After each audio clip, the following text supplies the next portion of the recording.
A monster moray big enough to swallow you whole. Monster sponges. Magnificent golden fishes. The eye of a strange god. Wood carvings at Walmart prices. And a supermarket at your doorstep. You may expect all these wonders and more diving in the Solomon Islands with a grand old converted island cargo freighter. She's an old friend with whom I've sailed many times. She don't look like no yacht, but she's comfortable, roomy, and beautifully operated. Her name, the Bilikiki.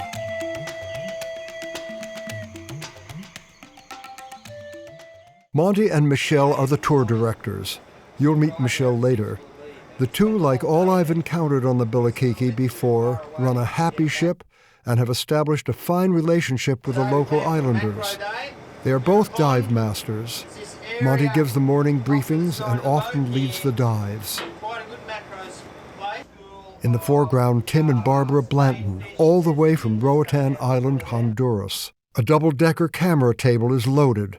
And the diving, at times awesome in the dramatic dimension of the drop-offs and the great canyons that invite exploration far into the sides of the wall. This is a famous crevasse in the Liru district at the island of Laukat, a dramatic slash into the side of the island's base rock.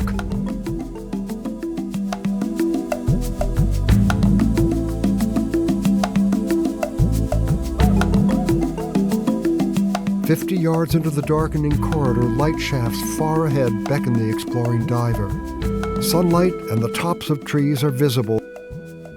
You may expect encounters with all the stars of Western Pacific diving, like this leaf fish. This is the horrible face of a stonefish, most venomous of the scorpionfish family, virtually invisible in his camouflage.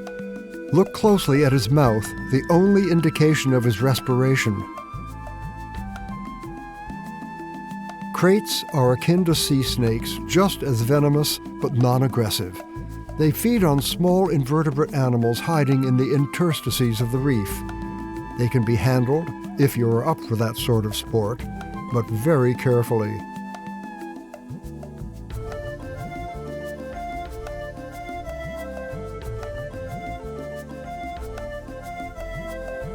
This chap, the Titan triggerfish, can bite off chunks of coral as well as chunks of your leg if you disturb the egg nest he's guarding.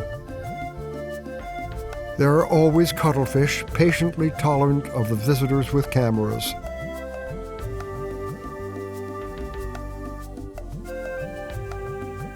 The adult pinnate spadefish also accommodates the camera, no more than 2 feet away.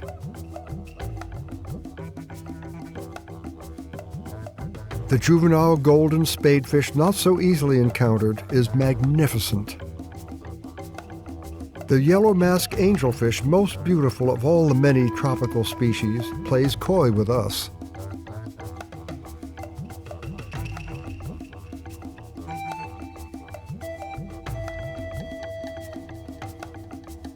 Hiding in a crevasse, I found a regal angelfish consorting with an orange-tipped bristletooth, a species new to me.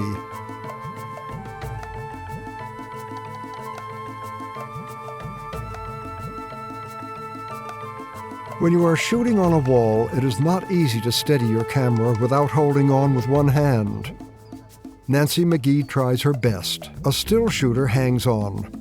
You're not really supposed to touch anything. I must confess, I'm a hanger-oner myself. The blue lip angelfish.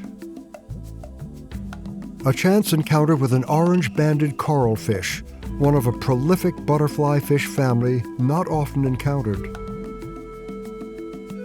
An eclipse butterfly affords us only a brief glimpse. One of my favorites, the saddled butterfly. A pair of long-nosed butterflies hunting in tandem. Their Hawaiian name, Willy Willy, Nuku Nuku, Oe Oe.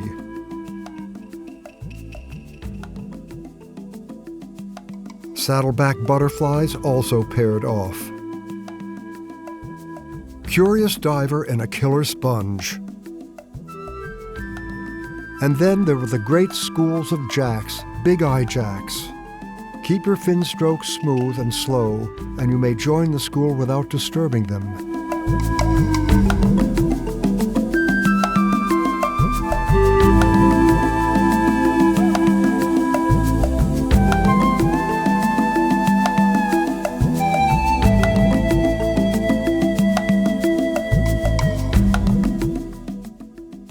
The small Pacific barracuda also form dense schools and tolerate an easy approach. They may form a circle. I am not deep enough in this take to catch the full circle. The crew take a keen interest in a review of the diver's video on his laptop. Between dives, a good book fills in. Sea salt recommended, of course. Another guest prepared to communicate with his wife on their next dive together. Happy hour at the end of the day meant yummy snacks on the top deck. Hungry divers pitched in, too often spoiling appetites for the big pig out that would soon follow. And dinners were truly Lucullian feasts. I've never had finer or more bountiful dinners on a liveaboard. Probably go through another 6. Our hostess Michelle was the maitre d', urging the guests on to gastronomic excesses.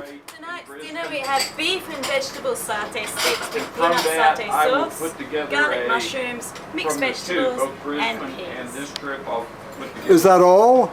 We had some rice and bread as well. In that easy climate, we dined outside under the shelter of the top deck.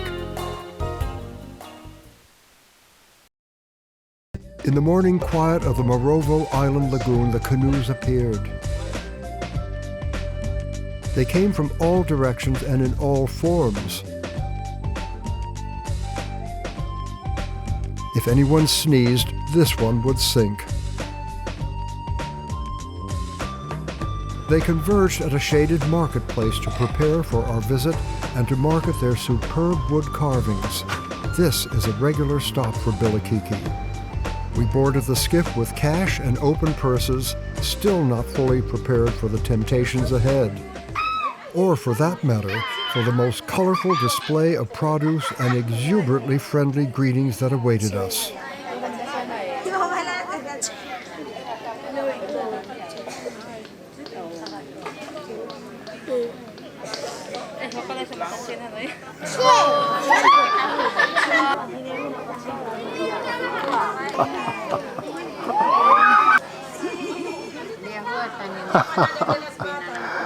There we go.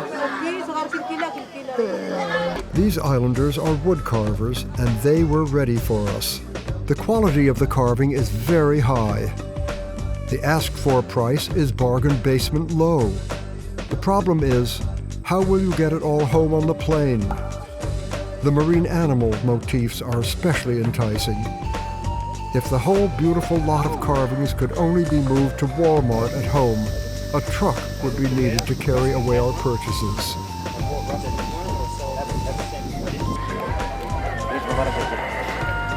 Terrific. While we are agonizing over our limitations, fresh veggies are loaded aboard Bilikiki for several days still ahead. It's not over yet. Michelle is almost buried with flowers by the children.